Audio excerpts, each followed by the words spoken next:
You think you're stuck? You're not. You're asleep, lulled by comfort, numbed by distraction, convinced the life you want will wait. Wake up. Your future is not patient. If you don't rouse yourself now, one day you'll meet a stranger in the mirror, and that stranger will be, tell ourselves many small lies to preserve comfort. The lies are not dramatic. They are domestic. I'll rest tomorrow. I'll start after this busy week. It's fine to skip this now. I'll make it up later. Over months and years, those sentences become stitches in a shroud. Habit is not neutral. It sculpts. It carves the channels in which your life flows. Comfort is not a resting place. In many lives, it becomes the anesthetic that makes. Potential numb. Imagine a garden left untended.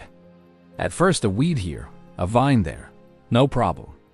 But neglect compounds. Soil degrades. The intended plants wither. And soon the plot is recognizable only as decay.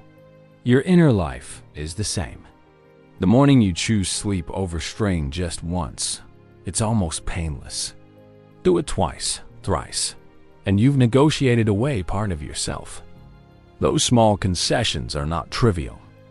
They are the incremental death of an orientation toward the world you once intended to inhabit. Why is comfort so seductive? Because the nervous system prefers predictable pain to uncertain growth. Biological wiring rewards immediate safety. It punishes novelty. Our brains evolved to value survival over possibility. But that wiring was not calibrated for meaning in a modern world. It keeps you alive. Yes, but it also quiets the signal that calls you forward. The more you obey comfort, the less the signal is heard.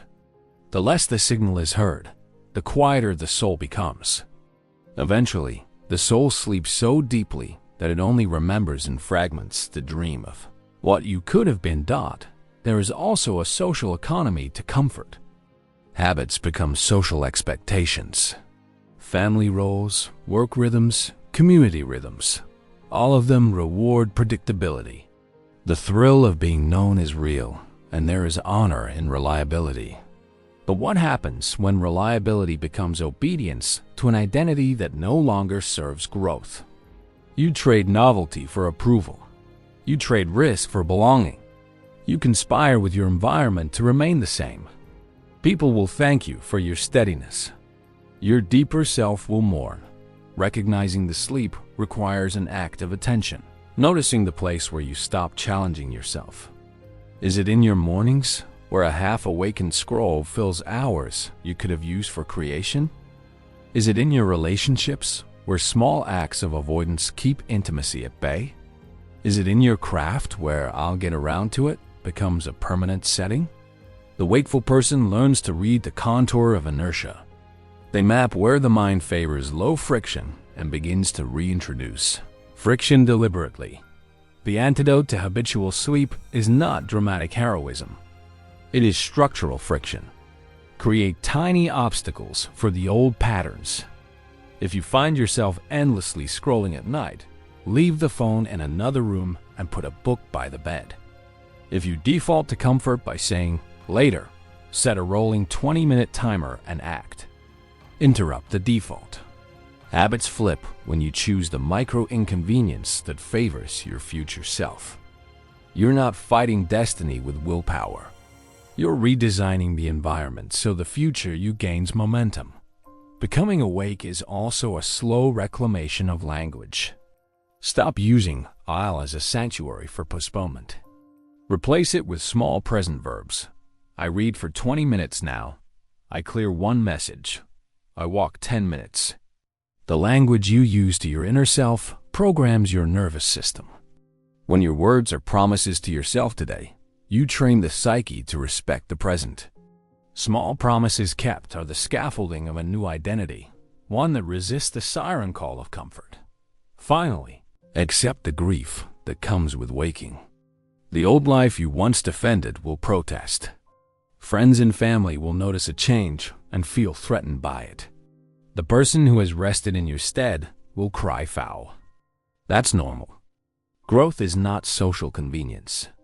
It is moral realignment. You may lose the easy warmth of certain approvals, but you'll gain honest alignment. The sleep lifts and a sharper mind, an intentional posture, and a more daring heart take its place. So do not confuse the absence of chaos with presence. Quiet, cozy life is not always health. Wakefulness is not frantic. It's fierce attention to what is forming beneath your choices. Your future asks for this vigilance in small, practical acts more than in grand vouch life you let pass. We all wear masks, and the most effective is the smallest one. The polite omission, the postponed confession, the avoided reflection. It feels safe because it spares immediate pain. You dodge a difficult conversation and get praise for patience. You ignore a health sign and maintain routine competence. You avoid an honest admission and remain legible. Avoidance is not only a behavior, it's a contract with fear. You trade truth for momentary peace. But the cost is cumulative and invisible until one morning you look in the mirror and don't recognize the face looking back. Avoidance is often sold as prudence. I'm protecting myself, you say. Now is not the time. But the mind that conscripts avoidance usually has an ulterior motive. Avoidance needs cover stories because it seeks to preserve the self as it is. The self that resists change tells stories that reframe inertia as virtue. I'll be strategic. I'll wait for clarity. These phrases are seductions. They slow you down while preserving the identity you could outgrow. The mirror you avoid shows the discrepancy between story and reality, the gap between intentions you voice and actions you take. The danger is that avoidance cultivates an inner climate of lies. Small self-deceptions accumulate. I'm doing fine. I have time. I'll handle it later. Those phrases are anesthetics for accountability. The soul senses the falsehood and protests with low-level unrest, restlessness, cynicism, small depressions. People respond by increasing distraction instead of honest action, which only deepens the fog. Avoidance begets more avoidance. It is a spiral. Why do we prefer the spiral? Because avoidance protects the ego from immediate wound. Confrontation brings rawness. Looking honestly at failure may require repair, apology, exposure. Cultures and families train you not to risk these exposures. So avoidance becomes an adaptive strategy. It keeps you socially sane. But adaptability, when unexamined, calcifies into self-betrayal. The mirror you avoid, in truth, is a portal. It shows precisely where courage is needed. It points to a relationship that wants clearer boundaries, a project that needs a first draft, a health marker that needs attention. Rather than shame you, the mirror asks for action. But action is frightening because it threatens the story you've told. You have to be willing to lose the identity that receives sympathy and replace it with one that earns respect through integrity. How to answer the mirror. Start with scheduled truth. Once a week, spend 15 minutes without distractions. Ask blunt questions. Where did I trade meaning for ease this week?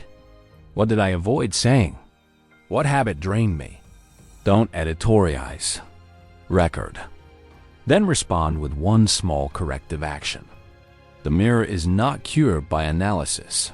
It's healed by a sequence of modest repairs. Tell someone you trust one truth you've been dodging. Make one call you've been postponing. Book that appointment. Micro repairs rewire habit. Another practical posture is to reframe shame into task. Shame asks you to hide. Task asks you to act. Replace "I'm ashamed I failed" with "I need to repair this." Here's step 1. The difference is action. The soul awakens when you move from self-judgment to disciplined repair. And finally, honor the slow work of reintegration. People will test the new you. Some relationships tether to the old. Expect friction. Expect grief. Expect apologies that are not accepted. That is the price of waking up. Not everyone travels with you. The mirror will steady you through these losses if you keep responding with integrity. People imagine awakening as a sudden bolt, a mountain epiphany, a lightning strike of revelation. Rarely does life change that way. Awakening is forensic. It is composed of tiny disciplined acts repeated until the nervous system prefers the new. If you want to move from sleep into wakefulness, you must design a life where small acts accumulate like deposits into an account that compounds into character. The problem is that the market of modern life pays attention to the flashy, not the faithful. Yet the faithful win. They win not because they are dramatic, but because they are persistent. Begin with your mornings. The start of the day is the leverage point of identity. How you set it determines the internal tone. Ritualize 15 minutes that belong to you alone. Writing, breathwork, reading something that stretches you. Small, consistent initiation tasks train the psyche to expect commitment. The trick is not to attempt total overhaul, but to select one modest act and defend it ferociously. If you commit to reading 10 pages each morning, protect that time as if it were a sacred appointment. The person who keeps small promises to themselves becomes someone who keeps larger promises. Design friction into the environment that favors waking acts. Our environments are unconscious governors. If your phone is the last thing you touch at night and the first thing you see in the morning, you've outsourced your attention. Remove temptation. Charge devices away from the bed. Put a journal on the nightstand. Place running shoes by the door. Small physical shifts create neural nudges. You can't rely solely on willpower. You must design your context so that the automatic choice leans toward life. Practice micro-confrontations. Waking the soul demands that you reintroduce yourself to discomfort. But choose the discomfort strategically.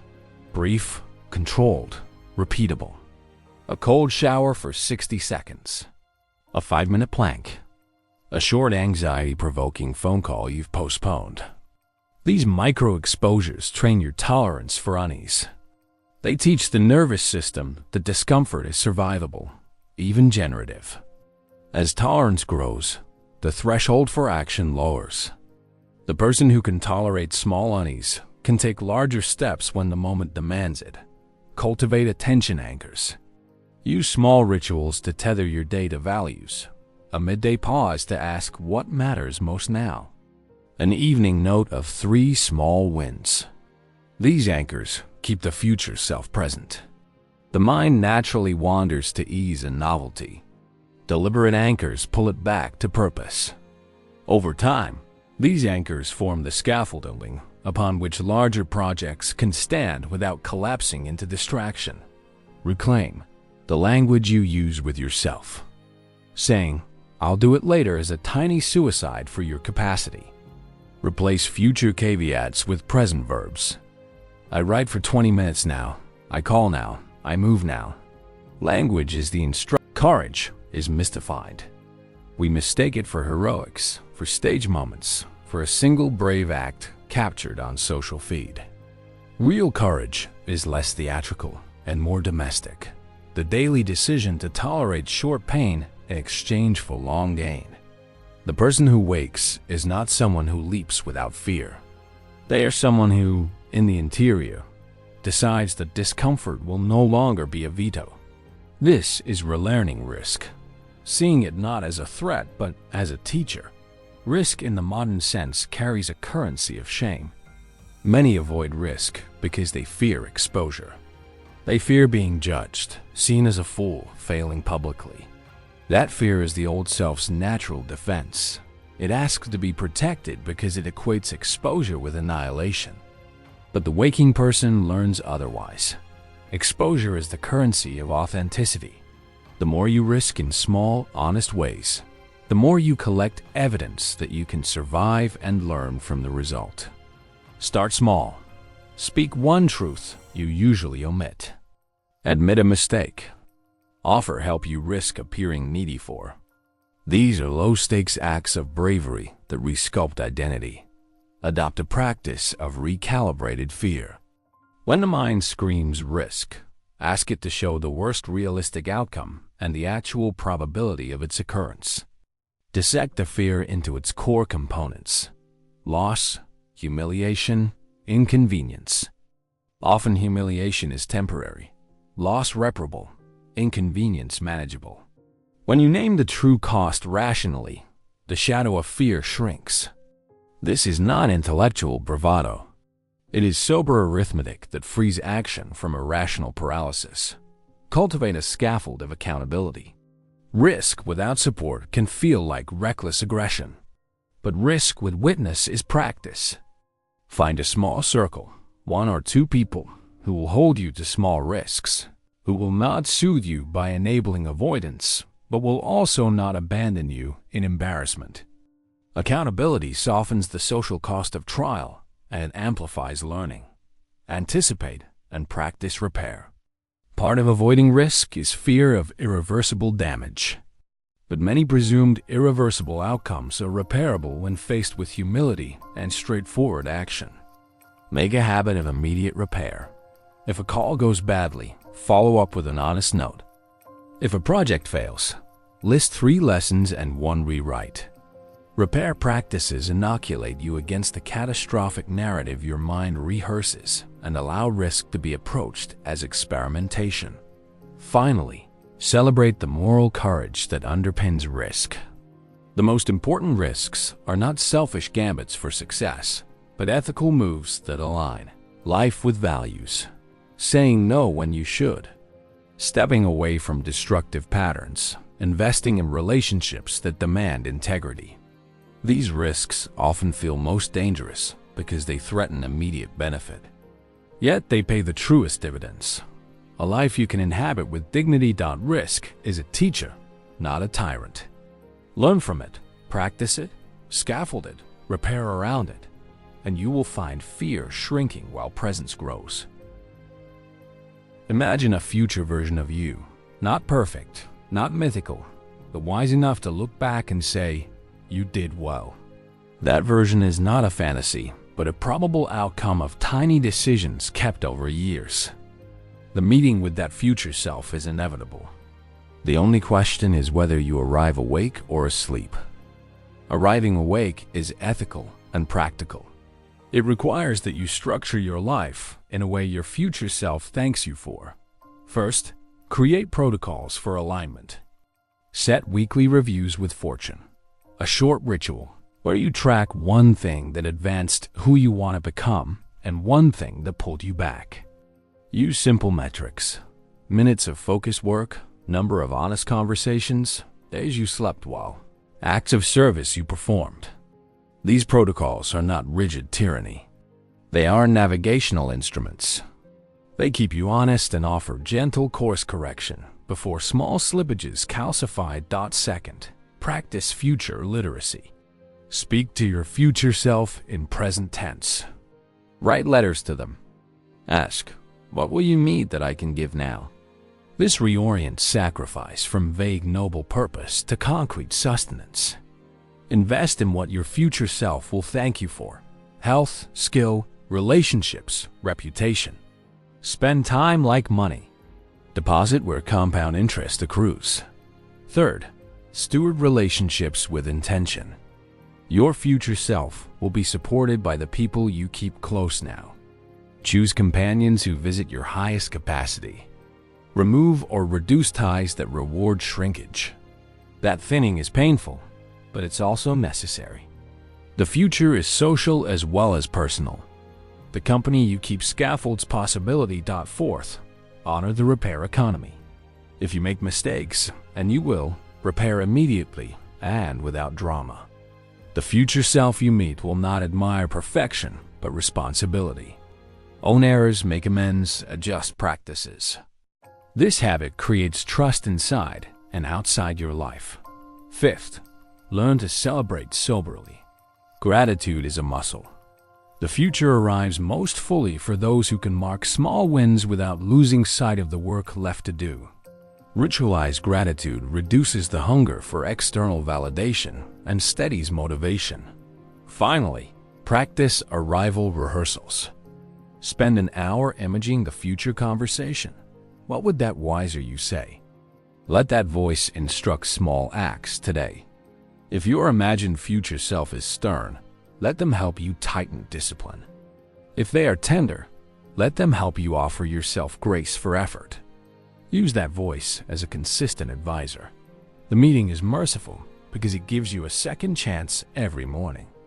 Each day you can show up more awake than the last. Your future will not wait forever, but it will respond to persistent fidelity. Make small acts today and keep them, and the person you eventually meet in the mirror will not be a stranger but a friend. Arrive awake, and the world will meet you with open doors.